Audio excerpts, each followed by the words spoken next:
আসসালামু আলাইকুম। Welcome back to my channel Farzana's recipe. Friends, আমি আজকে আপনাদের বাচ্চাদের খুব পছন্দের ইয়ামি রেসিপি পিনাট বার করে দেখাবো, যেটা প্রায় সময় বাচ্চার আবদার রক্ষার্থে দোকান থেকে আমরা কিনে এনে থাকি। আর আমার রেসিপিগুলো যদি আপনাদের ভালো লেগে থাকে তাহলে আমার চ্যানেলটা সাবস্ক্রাইব করতে ভুলবেন না। তো চলুন গিয়ে দেখে নিই পিনাট বার তৈরি করতে আমার কি কি উপকরণ লাগছে। প্রথমে এখানে আমি কাঁচা চীনাবাদাম নিয়েছি 1.5 কাপ পরিমাণ। আর এই চীনাবাদামগুলো আপনি যে কোনো বড় মুদির দোকানে পেয়ে যাবেন কেজি হিসেবে। সেই সাথে খেজুরের গুড় নিয়েছি 1 কাপ পরিমাণ, ঘি নিয়েছি 1 চা চামচ, নর্মাল পানি নিয়েছি এখানে আমি 2 টেবিল চামচ পরিমাণ। ব্যাস, এই সামান্য উপকরণে তৈরি হয়ে যাবে পারফেক্ট দোকানের মতো কিন্তু স্বাস্থ্যসম্মতভাবে ঘরের তৈরি পিনাট বার। তো চলুন গিয়ে দেখিনি কীভাবে ঝটপট তৈরি করে ফেলছি বাচ্চাদের পছন্দের ইয়ামি পিনাট বার। পিনাট বার তৈরি করার জন্য এখন প্রথমে আমি চুলার মিডিয়াম হিটে একটা প্যান বসিয়ে যে 1.5 কাপ পরিমাণ কাঁচা চীনাবাদাম নিয়েছিলাম সেই 1.5 কাপ পরিমাণ কাঁচা চীনাবাদাম খুব ভালোভাবে ভেজে নেব। ফ্রেন্ডস, অবশ্যই কিন্তু অনবরত নেড়ে চেড়ে বাদামগুলো ভাজতে হবে, কারণ বাদামগুলো ভাজার জন্য চুলার হিটটা যেহেতু আমি মিডিয়াম রেখেছি তাই অনবরত নেড়ে চেড়েই কিন্তু বাদামগুলো ভাজতে হবে।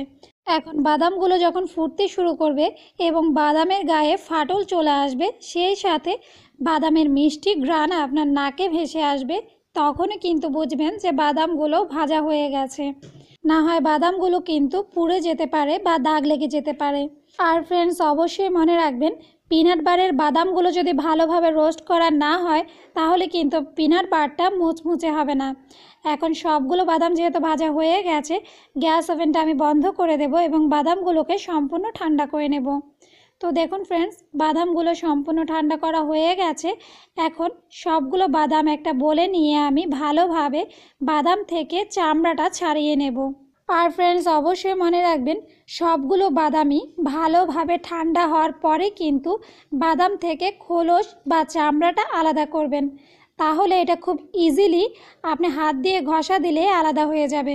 কিন্তু বাদামটা যদি ঠান্ডা না হয় তাহলে কিন্তু খোলসগুলো ভালোভাবে আলাদা করা যাবে না।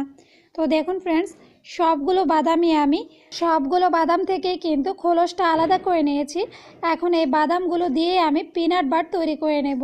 পিনাট বারগুলো তৈরি করার জন্য প্রথমে চুলার মিডিয়াম হিটে একটা প্যান বসিয়ে দিয়ে দেব 1 কাপ পরিমাণ গুড়, পানি, সেই সাথে ঘি দিয়ে অনবরত নেড়ে চেড়ে যাব যতক্ষণ না পর্যন্ত গুড়টা খুব ভালোভাবে গলে যাচ্ছে।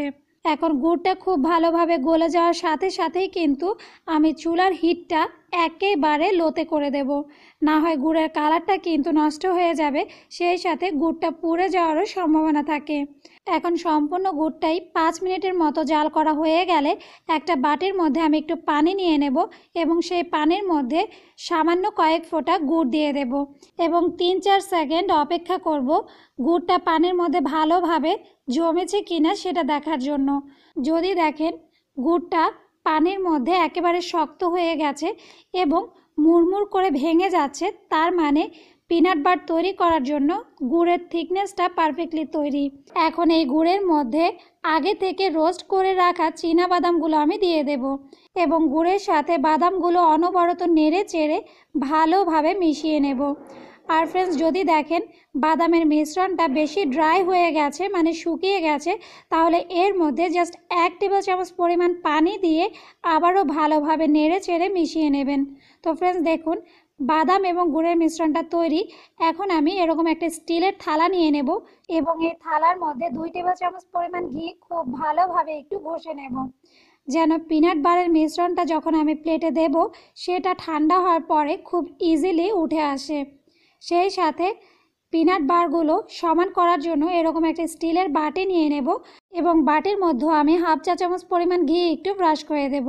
এরপর সম্পূর্ণ পিনাট বারের মিশ্রণটাই আমি স্টিলের প্লেটে ঢেলে দেব এবং হাত দিয়ে এবং বাটি দিয়ে সমানভাবে 1/2 ইঞ্চি পুরু করে প্লেটের মধ্যে ছড়িয়ে দেব এবং হাতে জাস্ট সামান্য পরিমাণ একটু ঘি লাগিয়ে পিনাট বারের মিশ্রণটা আমি হাত দিয়ে চেপে চেপে রাউন্ড করে নেব।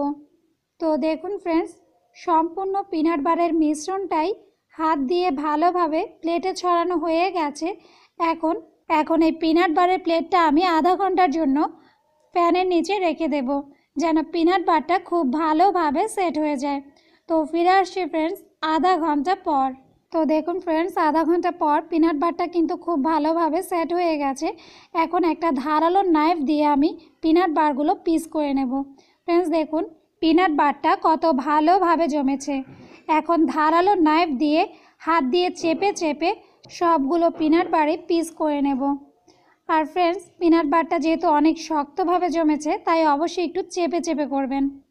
এরই সাথেই তৈরি হয়ে গেছে পারফেক্ট দোকানের মতো দেখতে কিন্তু ঘরের তৈরি স্বাস্থ্যসম্মত পিনাট বার। তো ফ্রেন্ডস অবশ্যই এটা বাসায় ট্রাই করবেন। আর আমার রেসিপিগুলো যদি আপনাদের ভালো লেগে থাকে তাহলে ফ্রেন্ডস এবং ফ্যামিলির সাথে শেয়ার দেবেন। আর যারা এখনও আমার চ্যানেলটা সাবস্ক্রাইব করেননি তারা নতুন নতুন সব রেসিপি দেখতে অবশ্যই আমার চ্যানেলটাকে সাবস্ক্রাইব করবেন। আজ এ পর্যন্তই, আল্লাহ হাফেজ।